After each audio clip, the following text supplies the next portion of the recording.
We came to you with slaughter-defying death. In your gun barrel we have seen paradise. Bring your planes. Bring every county you want to come and fight us. Whether it's 50 counties or 50,000 counties, it will mean nothing to us. It will not harm us. The sound of your voice has been silenced. Soon, very soon, the blood will spill like an ocean. We will battle through your lands as we wish. We will make your wives concubines and your children our slaves. Suffolk is shaking. Greater London is dying. The south will be ours. For the north.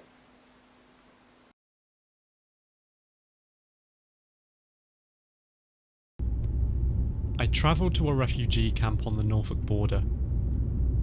The camp is overflowing with people hoping to cross over into Suffolk.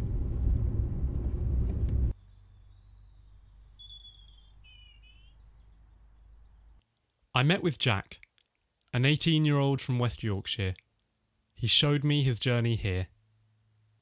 From West Yorkshire, he travelled into North Yorkshire, then into South Yorkshire, then crossed Lincolnshire to get to Skegness, where he took a boat to the coast of Norfolk. Most fleeing the conflict in the north take this route. What's it like back in West Yorkshire? The first time I saw ordinary people being cut into pieces in front of me, I was scared, and I cried. But then it became every day. I used to see young people who'd been slaughtered, their blood flowing from the floor. Where are you from exactly? A little village, about 20 minutes from Leeds, called Cherwell. What's it like there now? It's a wasteland. Aeroplanes would come and drop 4 or 5 bombs a day. You'd come out of Heydon and find it all flattened all the way to the horizon. Whose aeroplanes? The Yorkshire Council, Northern State, the South? All I know is aeroplanes were coming and bombing and we were all being hit by shrapnel. That's why I left the north. Now, we do face a fundamental threat to our security. We can't wait for a political solution. We know that Northern State's headquarters are in West Yorkshire, and it is from here that many of the plots against our county are formed. We have to hit these Northern State terrorists in their heartlands right now. Throughout our history, Suffolk has always stood up to defend the South's values and our way of life. And we can, and we must do so again. A real man, that's me. A man, I tell you. Anyone looking for a fight? What's life like under Northern State militant rule? They stop girls in the streets who've just gone out to go clubbing and inspect them. If they're not showing enough skin, if they don't have rollers in their hair, if they're not wearing high enough heels, they'll take them away with them. Hey kids, and welcome to Gunge TV! Wait, did I say Gunge or guns? Who cares? Today we have a very special guest. Give it up for our Suffolk leader! And who are you going to be gunging today? Well, today, Holly, I'm going to be showering the north in gunge. I can't wait! But first, I want to say a huge thank you to LOL Arms Manufacturing Systems for sponsoring today's gunging. Let the gunging begin!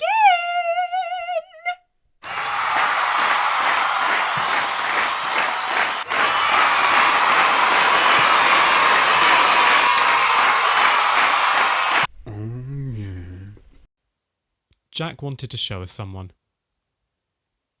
This is his girlfriend Amelia.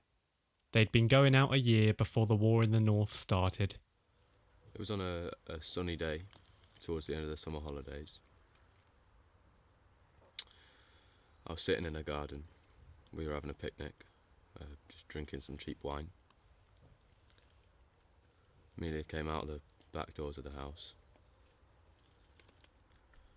Started to hear the bombs dropping. Suddenly I saw the house falling down on her.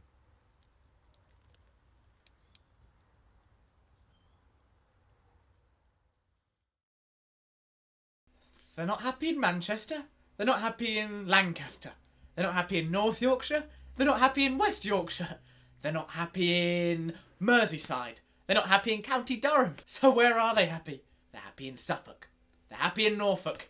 They're happy in Oxford. They're happy in Cambridge. They're happy in London. They're happy in Somerset. Basically, they're happy in every county that's in the south, and they're unhappy in every county that's in the north. And who do the north blame? The south. And then they want to make the south more like the north, where they're unhappy. I can't help but wondering, how dumb can you get? Everyone wants to know why the northern state militants are so quick to blow themselves up. Well, let's look at some of the evidence about the north. It's always raining.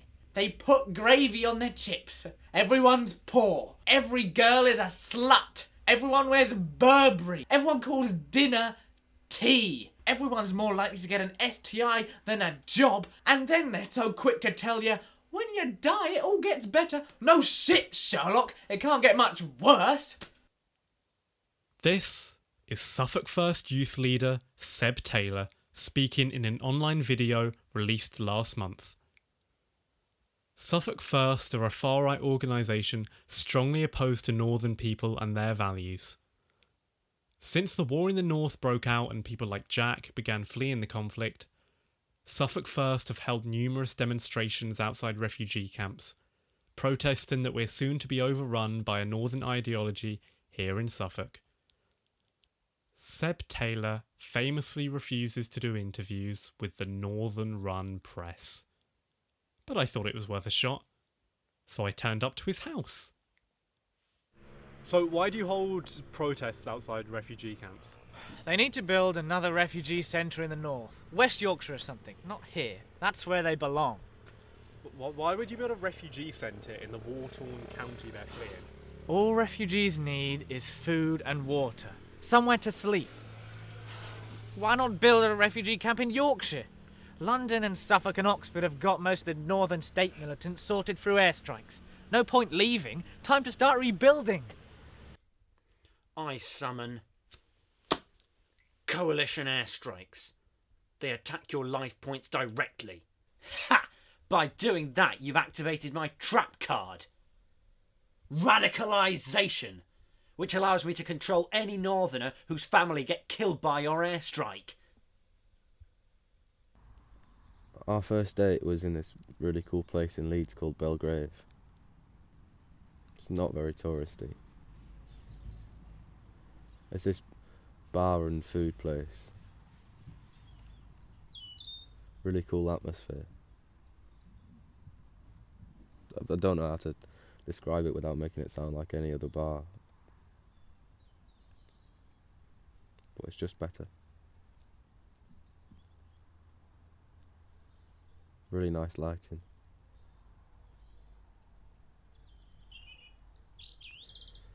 So we met and we talked for about 2 minutes before I ended up spilling a pint on myself. I was so nervous.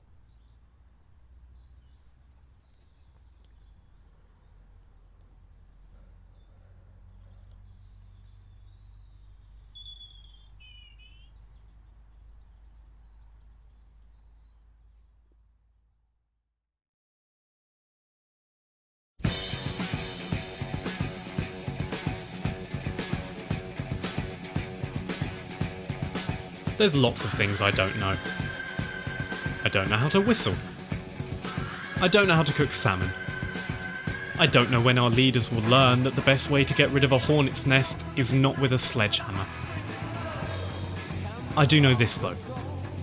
If we don't look after the refugees fleeing the conflict, the people we elect to fuel in, history will remember. If not for the refugee children, do it for your great-great-grandchildren, who in 100 years' time will be faced with the question in a GCSE history exam: analyse the way the people in non-affected areas could have helped those fleeing the conflict.